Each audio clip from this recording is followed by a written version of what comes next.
अच्छा, आज का हमारा लेक्चर है नॉन ट्रेडिंग कंसर्न का लेक्चर नंबर 2। लेक्चर नंबर 1 में हमने इसकी बेसिक डेफिनेशंस पढ़ी थी और बेसिक डेफिनेशन के साथ हमने ये देखा था कि कौन सी स्टेटमेंट हमें गिवन होती है और हमने कौन सी स्टेटमेंट बनानी होती है। उनकी डिटेल मैंने आपको बता दी थी कि कौन सा रिकॉर्ड किस स्टेटमेंट में जाएगा। तो जो पिछले लेक्चर में मैंने आपको क्वेश्चन करने का तरीका बताया था, अगर मैं उसे शॉर्ट तरीन डिटेल में बताऊं तो वो देख लें कि हमने कौन सी चीज़ कहाँ रिकॉर्ड करनी है।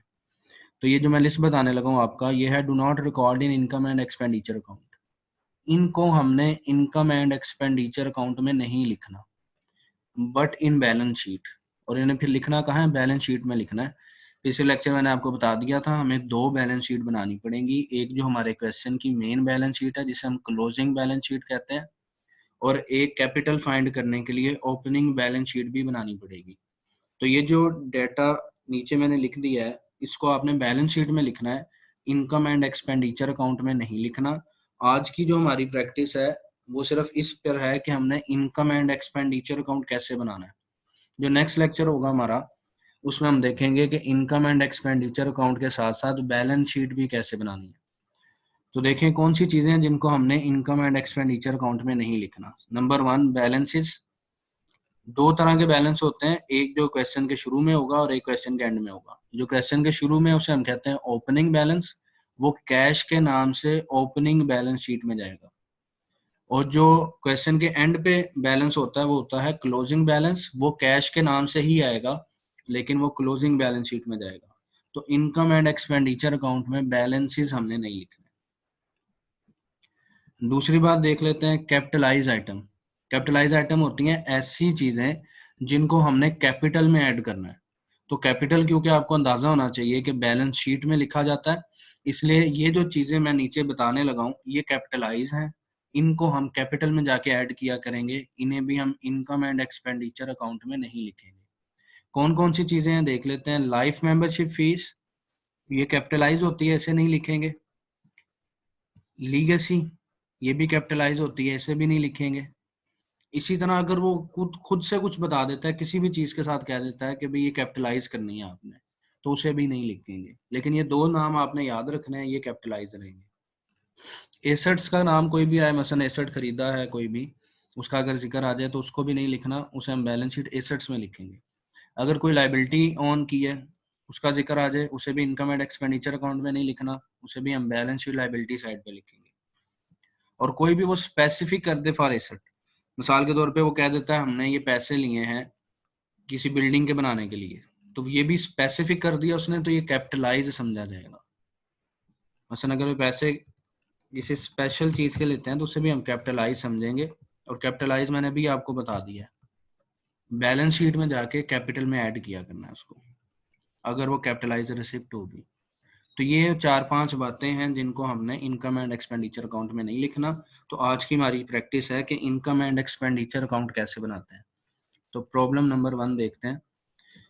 ये हमारे पास क्वेश्चन गिवन है, कहता है following is the receipt and payment account of literary society for the year ending 31 दिसंबर 2019। तो जो हमारे पास स्टेटमेंट में नाम आ जाएगा वो आ जाएगा लिटरेरी सोसाइटी, फिर स्टेटमेंट का नाम होगा हमारा इनकम एंड एक्सपेंडिचर अकाउंट, और फिर हम तारीख लिख देंगे फॉर द ईयर एंडेड 31 दिसंबर 2019। तो ये हमारा क्वेश्चन का टाइटल आ जाएगा।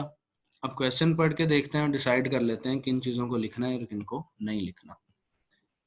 तो देखें, बैलेंस है सबसे पहले 01/01/2019, ओपनिंग बैलेंस है, ये मैंने आप लोगों को बता दिया था, ये कहाँ जाएगा, ये कैश है और ये ओपनिंग बैलेंस शीट में जाएगा। इसके अलावा देखें, एक्चुअली क्वेश्चन में हमारे पास गिवन है वो रिसिप्ट एंड पेमेंट्स है। जो मैंने ऊपर लिस्ट बताई थी ना, उनको आपने बैलेंस शीट में लिखना है। उनके अलावा जितनी चीजें आएंगी वो सारी जो रिसिप्ट्स हैं ये इनकम में जाएंगी, और ये जो सारी पेमेंट्स हैं ये एक्सपेंडिचर में जाएंगी।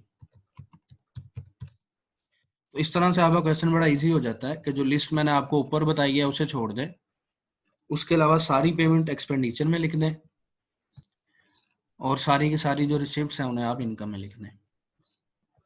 वापिस आते हैं क्वेश्चन में। तो सबसे पहले बैलेंस था, ये मैंने आपको बता दिया, ये ओपनिंग स्टेटमेंट यानी जो ओपनिंग बैलेंस शीट बनाएंगे ये उसका कैश होगा, इसको हमने इनकम एंड एक्सपेंडिचर अकाउंट में नहीं लिखना। फिर है सब्सक्रिप्शन, चंदा रिसीव किया, इसे हम लिखेंगे, ये आ जाएगा हमारे पास इनकम साइड पे, क्योंकि ये रिसिप्ट में गिवन है इसलिए हम इसे इनकम साइड पे लिखेंगे। फिर है रिसिप्ट फॉर रिक्रिएशन, ये भी इनकम साइड पे लिखेंगे। इंटरेस्ट ऑन इन्वेस्टमेंट, ये भी इनकम में लिखेंगे। मिसलिनियस रिसिप्ट, मुख्तलिफ छोटी छोटी वसूलियाँ की हैं हमने, ये भी इनकम में लिखेंगे। एंट्रेंस फी, ये भी इनकम में आ जाएगा, ये भी रिसिप्ट में लिखी साइड पे है। डोनेशन, ये भी इनकम में आ जाएगा। फिर देखें फर्नीचर सेल किया हमने 685 का, इसको नहीं लिखेंगे। अभी मैंने आपको ऊपर बता दिया था कि इन चीज़ों को हमने नहीं लिखना। फर्नीचर जो बेचा है ये फिक्स एसेट की रिसिप्ट आई है, तो फिक्स एसेट वाले को हमने नहीं लिखना होता, तो ये जो 685 है इसे नहीं लिखेंगे। हाँ ये देख लें कि फर्नीचर था 1000 का और सेल किया 685 का, तो देखें इंटरनेशनल अकाउंटिंग स्टैंडर्ड के मुताबिक ये जो डिफरेंस आएगा, यानी 1000 रुपये वाला फर्नीचर हमने 685 में बेच दिया, 315 रुपये का नुकसान करवाया, तो ये जो नुकसान है इसे हम एक्सपेंस में लिखेंगे क्योंकि लॉसेस एक्सपेंडिचर होते हैं। आगे देखते हैं सेल ऑफ ओल्ड पेपर, तो ये भी इनकम है, इसे हम इनकम में लिख देंगे। तो हमने पूरा क्वेश्चन पढ़ के देख लिया। हमने पहले डिसाइड किया कि जितनी रिसिप्ट्स हैं ये सारी इनकम साइड पे आनी है, सिवाय उनके जिनका मैंने ऊपर लिस्ट में जिक्र कर दिया क्योंकि वो बैलेंस शीट में जानी है। तो इनमें से सिर्फ एक ये बैलेंस आया था, ये हमने नहीं लिखना, और एक ये फर्नीचर आया था, ये हमने नहीं लिखना। इसके अलावा बाकी जितनी चीजें आई हैं ये सारी की सारी हम इनकम में लिख देंगे क्योंकि ये रिसिप्ट्स हैं। अब हम पढ़ते हैं एक्सपेंड पेमेंट वाली साइड पढ़ते हैं।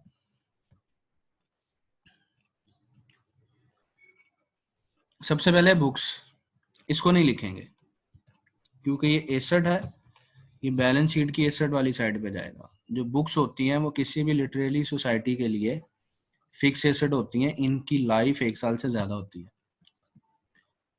फिर देखिए न्यूज़पेपर, ये हम लिखेंगे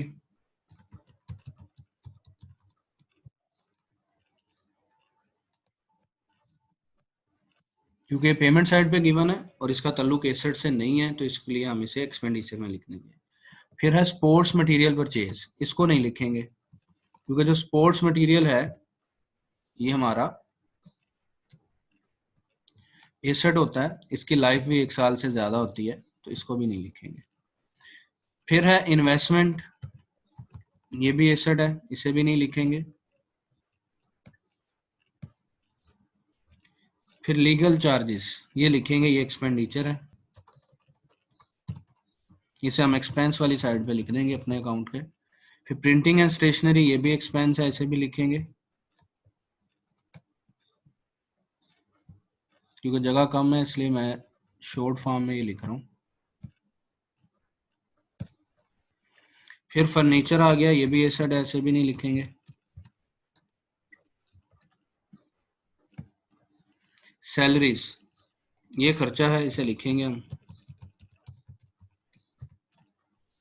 और एंड पे फिर से बैलेंस गिवन है, बैलेंस मैंने आपको बता दिया, ये कैश होता है क्लोजिंग का,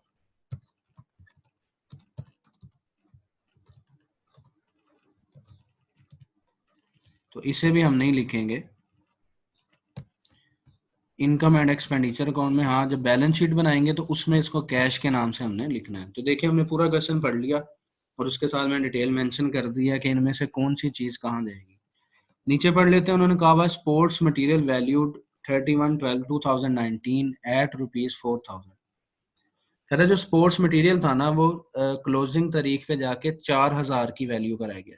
तो देखें जब हमने ऊपर खरीदा था इसको तो ये 5000 का था, स्पोर्ट्स मटेरियल परचेज 5000, अब रह कितना गया, 4000 का रह गया।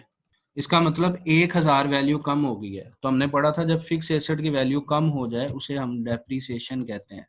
इट मीन ये डेप्रीसिएशन रिकॉर्ड होगी 5000 में से 4000 माइनस कर दें तो 1000 से हम इसे डेप्रीसिएशन रिकॉर्ड करेंगे, और डेप्रीसिएशन क्योंकि एक्सपेंस होता है तो एक्सपेंडिचर साइड पे हम इसे रिकॉर्ड करेंगे। तो ये एक एडजस्टमेंट एक्स्ट्रा गिवन थी हमारे पास, इसको भी याद रख लेना। रिक्वायरमेंट देख लेते हैं, उसने कहा you are required to prepare income and expenditure account. तो हमने इनकम एंड एक्सपेंडिचर अकाउंट बनाना है, सिंपल सा है, हमने सारी डिटेल फाइनल कर दी है।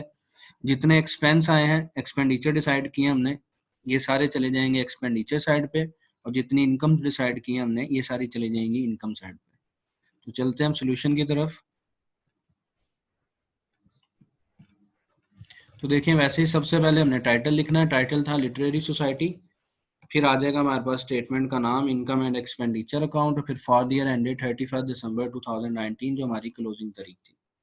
एक्सपेंडिचर वाली साइड में से ये खर्चे डिसाइड हुए थे, न्यूज़पेपर खर्चा था इसको लिख लिया, depreciation of sports material 1000 decide हुई थी ये लिख ली, रिपेयर चार्जेस लिख लिया हमने, प्रिंटिंग एंड स्टेशनरी लिख ली, सैलरीज लिख ली, और ये लॉस लिख लिया जो मैंने आपको समझा दिया था कि मशीनरी 1000 की थी लेकिन हमने बेची 685 की, तो अकाउंटिंग स्टैंडर्ड के मुताबिक 315 रुपए का जो लॉस है ये भी रेवेन्यू लॉस बनता है, तो इसे हम एक्सपेंडिचर साइड पे लिखेंगे। फिर जो इनकम डिसाइड हुई थी वो देख लेते हैं, सब्सक्रिप्शन थी, रिसिप्ट फ्रॉम रिक्रिएशन था, इंटरेस्ट और इन्वेस्टमेंट, मिसलेनियस रिसिप्ट थी, एंट्रेंस फी, डोनेशन और सेल ऑफ ओल्ड पेपर। तो ये इनकम्स हमने डिसाइड की थी, इन सबको हमने इनकम साइड पे लिख लिया। फिर आपने टोटल दोनों साइड्स का कर लेना है, एक्सपेंडिचर साइड का भी टोटल कर लें और इनकम साइड का भी टोटल कर लें। अब जब आपने टोटल करके देखा तो इनकम साइड का टोटल निकला है हमारे पास 16700, और जब हमने एक्सपेंडिचर साइड का टोटल किया तो ये निकला है हमारे पास 5040। बड़े टोटल को दोनों साइड पे लिख लेना है, देखें जिस तरह हमने यहाँ पे लिख दिया, एक्सपेंडिचर साइड पे भी 16700 और इनकम साइड पे भी 16700। पिछले लेक्चर में हमने डेफिनेशंस में पढ़ा था कि अगर इनकम ज़्यादा हो तो जो डिफरेंस आएगा वो सरप्लस होगा, यानी हमारे पास पैसे बच गए। तो इसलिए जो डिफरेंस आएगा हम उसे सरप्लस कहेंगे। तो डिफरेंस निकाल लेना है आपने, जो इनकम साइड का टोटल आया था उसको और एक्सपेंडिचर साइड के टोटल को माइनस कर देना है, तो डिफरेंस आएगा हमारे पास 11660, और इस डिफरेंस को आपने सरप्लस के नाम से लिखना है। और याद रखिएगा जो डिफरेंस है वो हम छोटी साइड पे लिखा करते हैं। अब क्योंकि एक्सपेंडिचर साइड छोटी थी इसलिए जो 11660 की वैल्यू है इसे हमने एक्सपेंडिचर साइड पे लिखा है, और सरप्लस के नाम से इसलिए लिखा है क्योंकि इनकम ज़्यादा है और खर्चे कम है। सर देखिए हमारे पास है प्रॉब्लम नंबर 2, कहता है इसमें from the following receipt and payment account. आगे बढ़ते हैं, वो कहता है ऑफ शाइन क्लब, तो इस दफ़ा हमारे पास टाइटल में नेम आ जाएगा शाइन क्लब, फिर हम लिखेंगे इनकम एंड एक्सपेंडिचर अकाउंट, और आगे तारीख उसने बताई है, कहता है you are required to prepare income and expenditure account for the year ended December 31 2016। तो दिसंबर 31 2016 हमारे पास डेट आ जाएगी। क्वेश्चन पढ़ते हैं आगे। अच्छा, इस क्वेश्चन में थोड़ा सा एक इजाफा है कि इसमें एडजस्टमेंट्स भी हैं, क्योंकि टॉपिक होता है उस वक्त जब अकाउंटिंग का एक स्टूडेंट एडजस्टमेंट्स पढ़ चुका होता है, तो फिर भी मैं साथ साथ एडजस्टमेंट्स एक दफ़ा बता दूंगा। तो एडजस्टमेंट करने का तरीकाकार ये होता है कि हम पहले एडजस्टमेंट पढ़ लेते हैं, और एडजस्टमेंट्स पढ़ने के बाद हम डिसाइड करेंगे कि इनका ताल्लुक किन किन के साथ है। तो देखें एडजस्टमेंट पहले पढ़ लेते हैं और फिर ऊपर हम क्वेश्चन में आएंगे। कहता है subscription include 2500 collected in advance for the year 2017। तो ये इन एडवांस है, ये वक्त से पहले ही पैसे ले लिए हैं। हमारा ईयर हमने जब ऊपर पढ़ा था वो था 2016, तो इसमें पैसे 2017 के ले लिए हैं। इसका मतलब इन 2500 का ताल्लुक 2016 से नहीं है। तो इसकी ट्रीटमेंट हम क्या करेंगे कि इसको सब्सक्रिप्शन में से लेस कर देंगे, तो इसका डिसीजन निकलेगा वो लेस हम करेंगे। और इस एडजस्टमेंट का ताल्लुक है सब्सक्रिप्शन के साथ, तो सब्सक्रिप्शन हम हाईलाइट कर लेते हैं ताकि जब लिखने लगे तो हमें याद आ जाए कि इसके साथ एडजस्टमेंट भी है। आगे बढ़ते हैं, कहता है सम ऑफ ₹4000 इज ड्यू। ड्यू का मतलब होता है बकाया, आउटस्टैंडिंग। हमने पहले भी पढ़ा था जब ड्यू आउटस्टैंडिंग ये वर्ड्स आ जाएं तो इसका मतलब होता है बकाया, यानी ये काम अभी करना है, इसलिए हम इसे ऐड करेंगे। तो जो इसकी ट्रीटमेंट बनेगी एडजस्टमेंट की वो ऐड होगा। और ड्यू देख लेते हैं किसके साथ है, उसने कहा by members on account of subscription, यानी इसका ताल्लुक भी सब्सक्रिप्शन के साथ ही है। इट मीन जो सब्सक्रिप्शन गिवन है उसके साथ दो एडजस्टमेंट है, एक 2017 की रिसीव कर ली इन एडवांस वो माइनस करेंगे, और एक अभी ड्यू है बकाया रहती है उसे ऐड करेंगे। आगे बढ़ते हैं, कहता है the following expenses are outstanding. तो आउटस्टैंडिंग का मतलब भी होता है बकाया, तो जिसके साथ आउटस्टैंडिंग लिखा हो वो भी ऐड होना है। और आउटस्टैंडिंग किसके साथ लिखा है वो आगे पढ़ लेते हैं। अभी ने कहा the following expenses are outstanding on 31/12/2016 और कौन से आउटस्टैंडिंग है, सैलरीज और रेंट। यानी 3000 हमने आउटस्टैंडिंग के नाम से सैलरीज में ऐड करना है और 2000 हमने आउटस्टैंडिंग के नाम से रेंट में ऐड करना है। तो इसका मतलब एक एडजस्टमेंट आई है सैलरी के साथ और एक आई है रेंट के साथ। इनको हम हाईलाइट कर लेते हैं ताकि हमें याद रहे कि इनके साथ एडजस्टमेंट्स भी हैं। अब आते हैं अपने मेन क्वेश्चन पे। तो सबसे पहले देखते हैं रिसिप्ट्स है। रिसिप्ट्स में गिवन है सब्सक्रिप्शन, हमने पिछले क्वेश्चन में ही पढ़ा कि इसको हमने लिखना होता है। तो ये आ जाएगा हमारे पास इनकम साइड पे और इसके सारे एडजस्टमेंट्स भी हैं। तो जब लिखेंगे तो एक हमने लेस करनी है, एक हमने ऐड करनी है। आगे बढ़ते हैं, फिर है डोनेशन, इसे भी लिखेंगे। जो भी चीज़ें रिसिप्ट में गिवन है उसे हमने लिखना है, सिवाय वो जो कैपिटलाइज कर दें या बैलेंस हो या एसेट हो, उनको छोड़ देना है। फिर एडमिशन फीस है, इसे भी लिखना है, ये भी इनकम साइड पे लिखी जाएगी। फिर है सेल ऑफ ओल्ड न्यूज़पेपर, ये भी हम लिखेंगे, ये भी इनकम साइड पे लिखी जाएगी। फिर है लीगेसी, लीगेसी को हम नहीं लिखेंगे, ये अगर हमने बैलेंस शीट बनानी होती तो हम इसे ऐड करते हैं इन कैपिटल जाके। ये मैंने लेक्चर शुरू करते ही आपको बताया था कि लीगेसी और लाइफ मेंबरशिप फी, ये दो बातें ऐसी हैं जो कैपिटलाइज नेचर की होती हैं।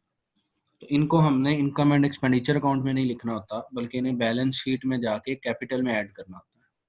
तो क्योंकि फिलहाल हमने इनकम एंड एक्सपेंडिचर अकाउंट बनाना है, इसलिए हम लीगेसी को कहीं नहीं लिखेंगे। आगे चलते हैं, पेमेंट्स। पेमेंट सारी आ जानी होती हैं एक्सपेंडिचर साइड पे, और अगर पेमेंट साइड पे कोई एसेट वगैरह खरीदने की पेमेंट हो तो उसे हमने नहीं लिखना होता। तो पढ़ के देख लेते हैं। सैलरीज, इसे हम लिखेंगे एक्सपेंडिचर साइड पे। फिर है हमारे पास रेंट, इसे भी लिखेंगे, और इन दोनों के साथ एडजस्टमेंट भी थी आउटस्टैंडिंग की, तो जब इन्हें लिखना है तो इनमें हमने ऐड भी करना है। आगे बढ़ लेते हैं, फिर है प्रिंटिंग एंड स्टेशनरी, इसे भी लिखेंगे एक्सपेंडिचर साइड पे। पोस्टेज है, ये भी लिखेंगे। न्यूज़पेपर है, ये भी लिखेंगे, ये भी डेली एक्सपेंस होता है। इलेक्ट्रिसिटी चार्जेस, ये भी आ जाएगा एक्सपेंडिचर साइड पे। और फिर ये जो बैलेंस लिखे हुए हैं ये नहीं लिखेंगे, ये अगर लिखने होते तो हम इसे क्लोजिंग बैलेंस शीट में लिखते, जो कि फिलहाल हमने नहीं बनानी। अगर बनाते तो इनको वहां पे लिखते, कैश वाले बैलेंस को कैश के नाम से लिखते और बैंक वाले बैलेंस को हम बैंक के नाम से लिखते। अब चलते हैं हम अपने सोल्यूशन की तरफ। हमने सारा क्वेश्चन पढ़ के देख लिया, 1 2 3 4, ये चार बातें आनी है इनकम साइड पे, सब्सक्रिप्शन, डोनेशन, एडमिशन फी और sale of old newspaper. Subscription के साथ एडजस्टमेंट भी है, एक लेस करनी है 2017 की और एक हमने ऐड करनी है जो ड्यू थी। और फिर पेमेंट वाली साइड हमने पढ़ के देख ली, इसमें salaries, rent, printing and stationery, postage, newspaper, electricity charges, ये सारे आने हैं एक्सपेंडिचर साइड पे। सैलरी और रेंट के साथ एडजस्टमेंट भी है आउटस्टैंडिंग की, वो दोनों उसमें हम ऐड कर देंगे। अब चलते हैं अपने सोल्यूशन की तरफ। तो देखें सोल्यूशन में सबसे पहले नेम आ जाएगा हमारे पास शाइन क्लब, फिर टाइटल लिखेंगे इनकम एंड एक्सपेंडिचर अकाउंट, और फिर तारीख आ जाएगी फॉर ईयर एंडेड December 31, 2016। देखें एक्सपेंडिचर साइड पे सबसे पहला नाम था सैलरीज, उसके साथ एडजस्टमेंट भी थी आउटस्टैंडिंग की, वो हमने इसमें ऐड कर दी 3000।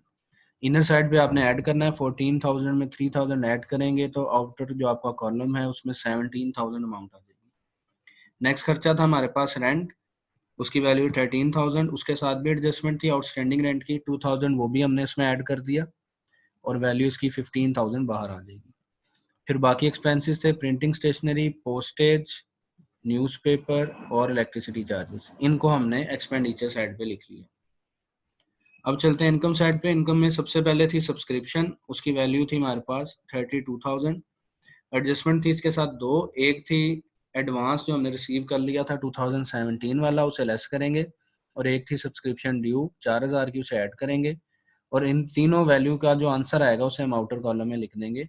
यानी 32,000 में से 2500 माइनस करना है, 4,000 ऐड करना है, तो आपके पास आ जाएगा 33,500। बाकी हमने पढ़ के देख लिया था। एक डोनेशन थी, उसे हमने इनकम साइड पे डिसाइड किया था लिखना है, एडमिशन फीस को लिखना है और सेल ऑफ ओल्ड न्यूज़पेपर को लिखना है। लीगेसी हमने पढ़ा था, इसमें इनकम साइड पे रिसिप्ट साइड पे थी लेकिन वो नहीं लिखना। अब इतना लिखने के बाद एक्सपेंडिचर सारे और इनकम लिखने के बाद हमने आंसर निकालना है, जैसा पिछले क्वेश्चन में निकाला था, आपको बता दिया था पहले दोनों साइड का टोटल कर लेना है आपने। तो देखें जब हमने इनकम साइड का टोटल किया तो वो बन गया 38100, और जब हमने एक्सपेंडिचर साइड का टोटल किया तो बन गया 44500। याद रखिएगा ये जो इनकम साइड का टोटल है उसमें भी ये डेफिसिट शामिल नहीं है। ये जो डेफिसिट की वैल्यू लिखी हुई है ये मैंने आंसर लिखा हुआ है। तो इस तरह से आपने टोटल कर लेना अपना इनकम साइड का, वो बन गया 38100, और एक्सपेंडिचर साइड का ये बन गया 44500। अब क्योंकि एक्सपेंडिचर साइड का टोटल बड़ा है तो इस टोटल को आपने दोनों तरफ लिख लेना है, 44500 यहाँ पर भी और 44500 इनकम साइड के टोटल पर भी। फिर इन दोनों का डिफरेंस लेना है आपने, इनकम के टोटल को और एक्सपेंडिचर के टोटल को माइनस करना है। हम देखें क्योंकि खर्चे ज़्यादा हैं तो इस दफ़ा हमारा डेफिसिट होगा यानी खसारा होगा, और क्योंकि इनकम साइड छोटी है इसलिए जो डिफरेंस आएगा उसकी वैल्यू को हम इनकम साइड पे लिखेंगे, जो आ जाएगा 6400 इन दोनों टोटल का डिफरेंस, और इसको हम नाम देंगे डेफिसिट का।